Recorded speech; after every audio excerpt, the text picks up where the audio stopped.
Vinaka, and welcome to Talk Business, and to all our viewers who are joining us from around the region, welcome to the show. Now, coffee is a major commodity and has become a universal beverage. Here at home, the coffee culture has fast caught on, and a local venture has taken it to another level. Tonight we feature FIJI Coffee, the country's largest coffee processors based here in the capital, and take you through the entire process of roasting coffee beans to packaging for the domestic market. That's all coming up in the next half hour.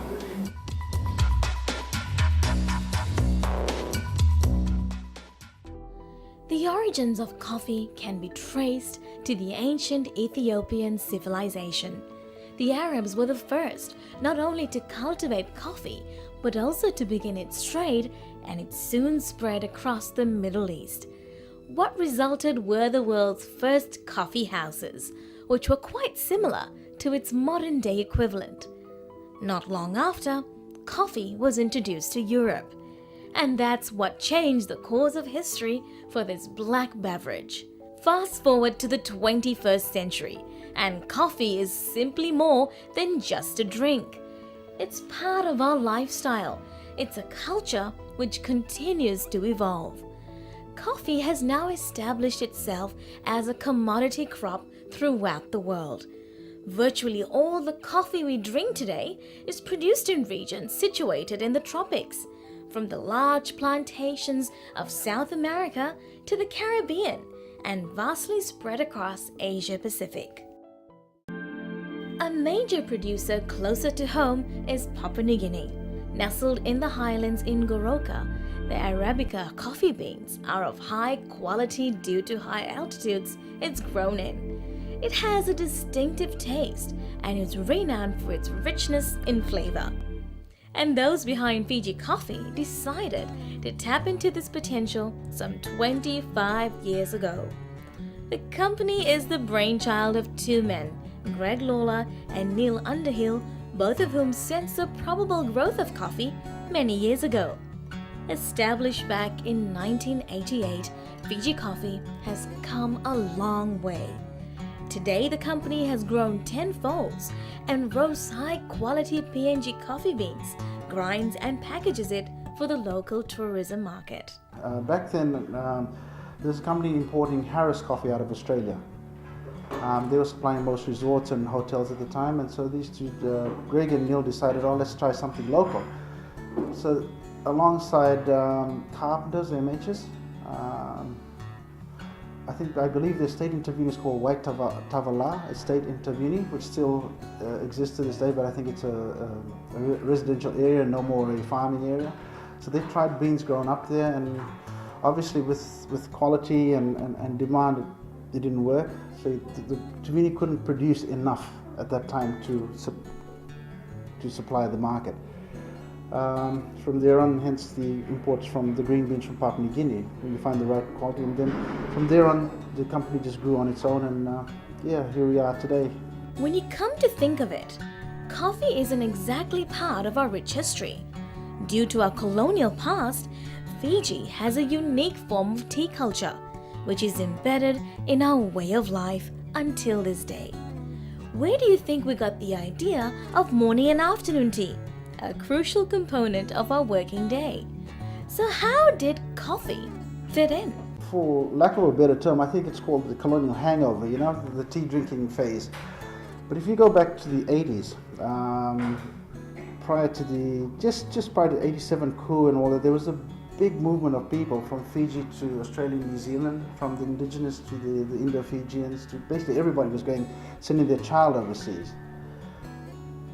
And as this group of people started coming back for holidays and come back into the big city of Suva, the tea era had actually had actually gone out of their system, because they now were exposed to the Australianized or the Kiwinized version of culture, coffee culture, and so hence the coffee culture sort of started. And I mean, did it take many years to actually overcome the colonial hangover syndrome? Yes, it did. I mean, still to this very day. And the cycle is funny.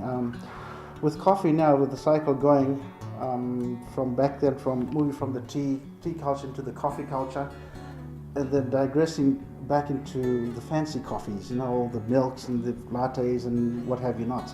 And the rest, as they say, is history. Fiji Coffee is today a renowned brand in our hospitality sector. In fact, the company supplies its freshly roasted coffee to 85% of the hotel room inventory in Fiji. This now expands to coffee houses and even restaurants with a barista. What Fiji Coffee does that it also supplies coffee brewing equipment from simple plungers and pour-over machines to fully bean-to-cup machines. There are some great instant coffees out there, and I'm not bagging instant coffee by no means or measure. If you took a cup of instant coffee, pure black like that, and to get that texture and body and aroma right, it's very hard to do because you actually manually doing it with your teaspoon. With this, pre-measured, pre-everything, you've tried. It doesn't have that bitter aftertaste? Absolutely. And that distinctive flavor of their coffee is due to the richness of these coffee beans, an A-grade product of Papua New Guinea that prides itself as being the best coffee beans in the Pacific. It's AAA Arabica beans. That's the ones we only use. We do not go below that for the reason that we do not compromise on quality and flavor. Even though it may cost us a bit more, but that's fine. You know, we try and absorb as much of the cost into our company so that we get our product into the marketplace for everybody to enjoy, rather than trying to make the big end dollar at the end of the day. Coming up next, grounding freshly roasted coffee beans.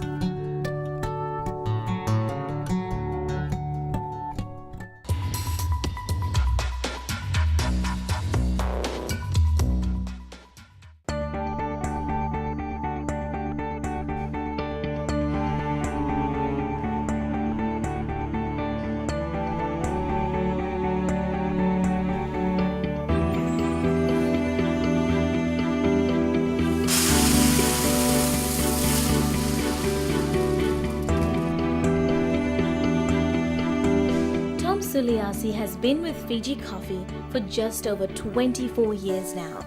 He understands the coffee beans like his mother tongue. From the temperature required for roasting to the right amount of moisture and just how good coffee beans are. It's safe to say he's become a bit of a coffee connoisseur himself. So he takes us through the roasting process and right through till the end product of grounded coffee.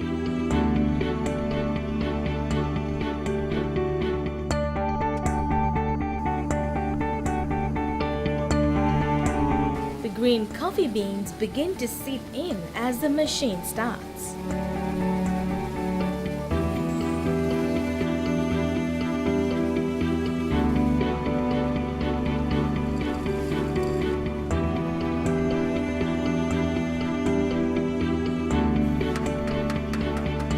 When you put these coffee beans into this vat, it sucks into this tube.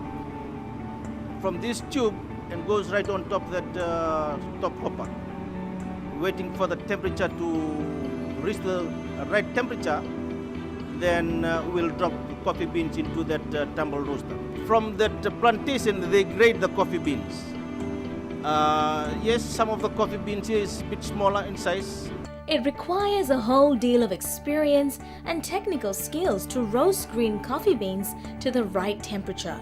A little extra heat can burn the beans, or less heat will trap the unnecessary moisture. So how do you strike the balance? When the beans have been sucked up onto that hopper, when it reaches the 200 degrees Celsius temperature, then we drop the beans down. From there, it will take about another 20 minutes to roast. Now Fiji Coffee roasts the coffee beans to 3 different temperatures here. Light roast, which is also known as the continental roast, medium roast, also called the French roast, and is the most popular here, and finally, dark and oily roast, also famously known as the Italian roast. Mostly the Fiji market is mostly a French roast. Dark and oily, not much people they taking that. Depends on individual customer, they come and buy. If they want dark and oily Italian roast, then we'll make Italian roast. But mostly We use French roast and continental roast.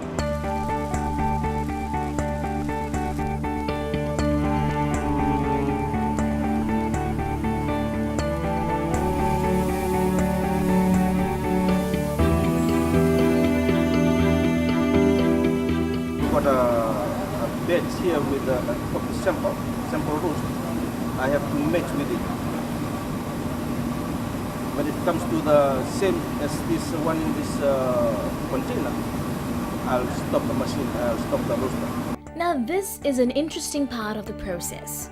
Just as it's important to roast the coffee beans to the right temperature, it's equally important to ensure the beans are cooled down precisely before it hits the grind. When I get the sample correct, that's the time I off the gas and drop the coffee beans to the cooling tray. From this cooling tray, it will take about another 5 minutes to cool down.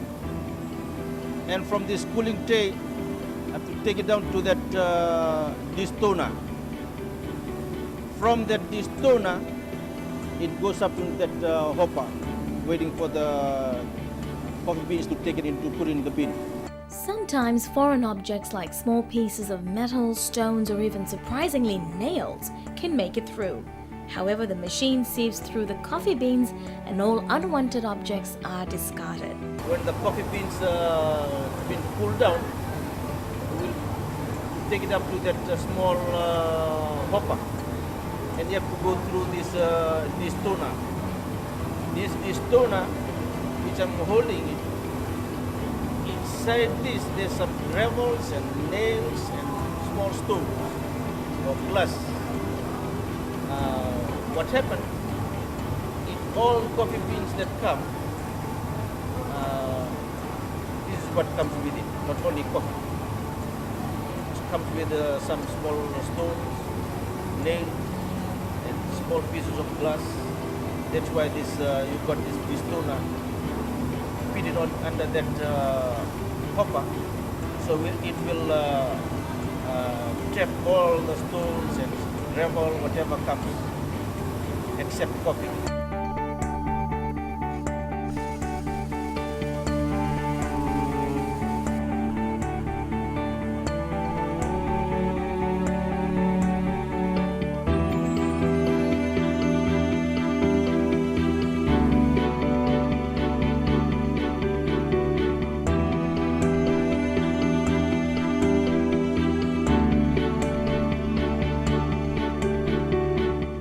Now it's time to gather the coffee beans for the grind.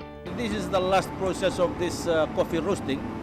When it comes through that this toner, it comes into this hopper, and from here we'll put straight into the bin. Preparing after that, then we'll take it down to from inside this bin. Then we go and blend it, and after that, it's going through the grinding process. After it's been roasted, from that bag it comes in 60 kg, and from here most of the moisture has been gone out, and that will be about 20% moisture loss from after being roasted. And finally to the last process of coffee roasting.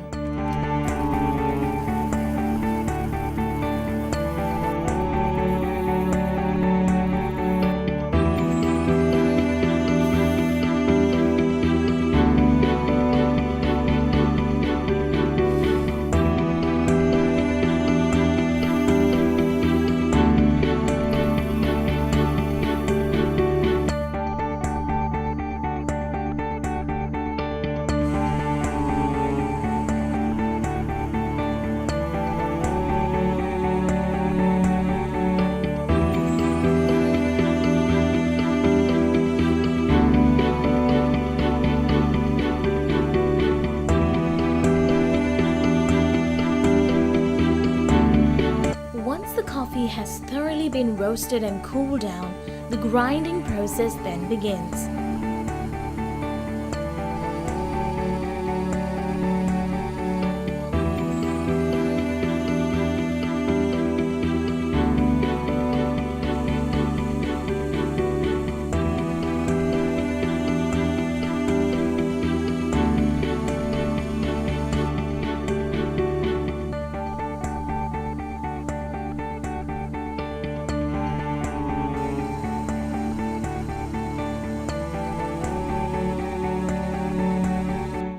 finally to the packaging as the assembly line process ends.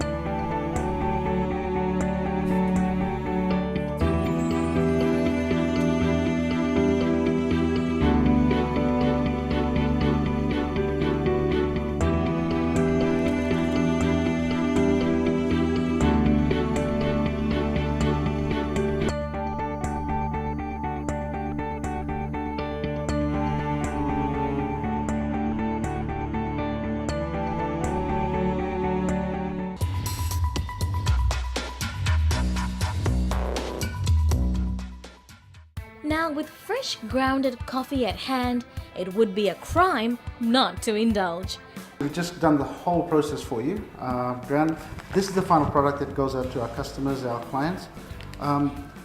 As I was mentioning to you earlier, the simplicity of the whole process, and we keep it very simple. For simple things like this, we use in little domestic kitchens or something, little restaurants and cafes. This is what they call a filter holder. You just use your filter paper there.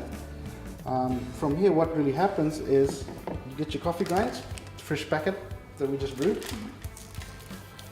So just strip away slowly.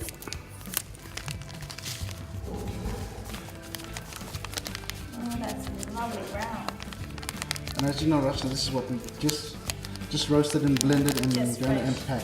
Just within the last Beautiful 3 to 4 aroma. minutes. Doesn't liver. What we do, and like I said, this is just a simple pour over machine, as we call it, a simple brewer. We use this in small cafes, outlets where the demand's not as high. Get an empty jug, another decanter like this, full of water, and you just pour away.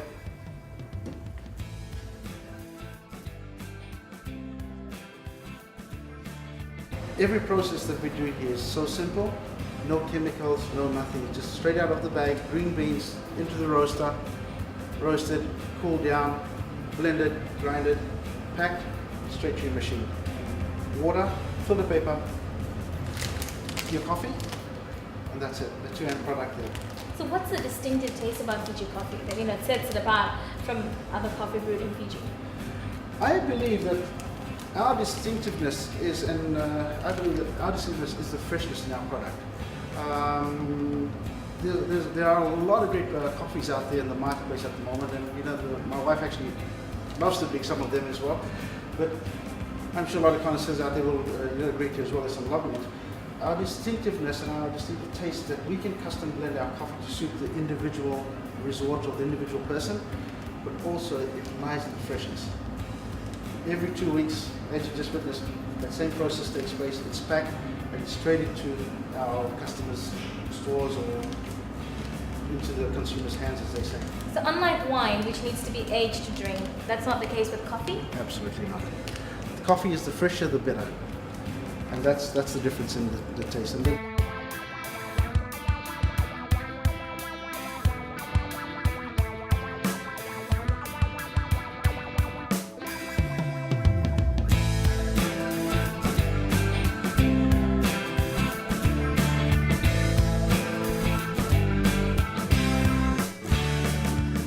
What's unique about Fiji coffee is that it can provide a customized blend for its clients to suit their customer needs.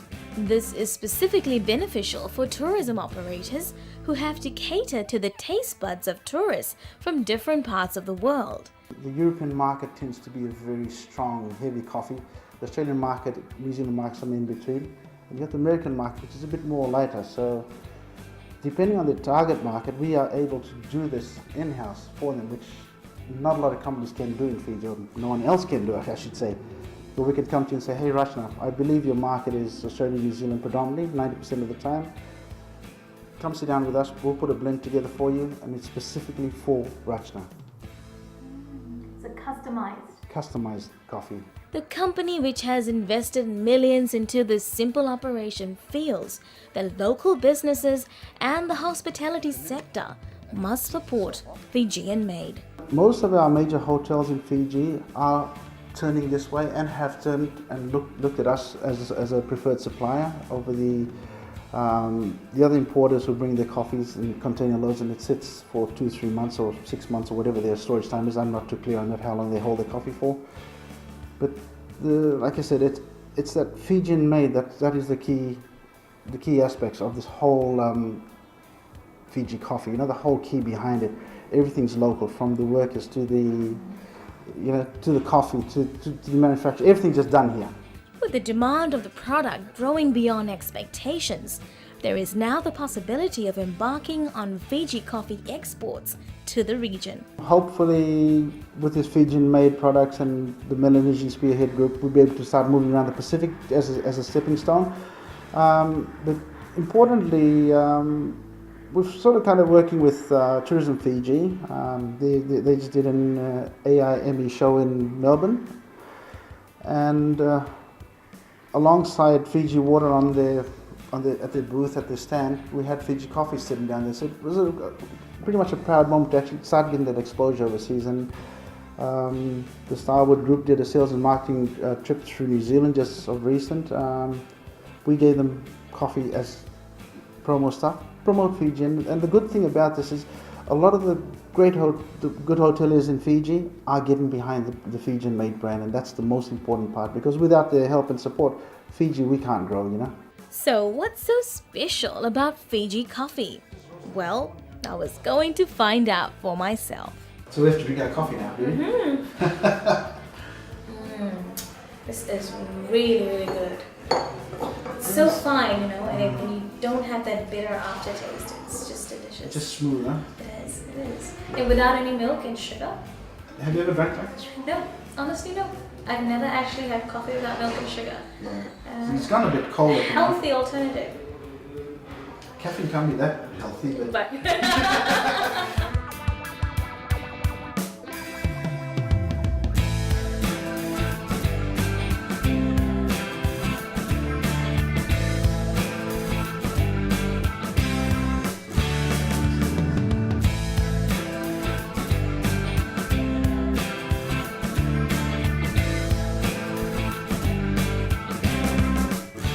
And that's the show for this week. We'd love to hear from you, so do send us an email, talkbusiness@fijitv.com.fj. Remember, you can catch us on the net on our YouTube channel, www.youtube.com/talkbusiness, or find us on Facebook, www.facebook.com/talkbusiness. And if you're on Twitter, follow me, Rachna, @FijiTV. Thank you for joining us. We'll see you next week at the same time at a different location right here on Fiji One. Until then, have a productive week.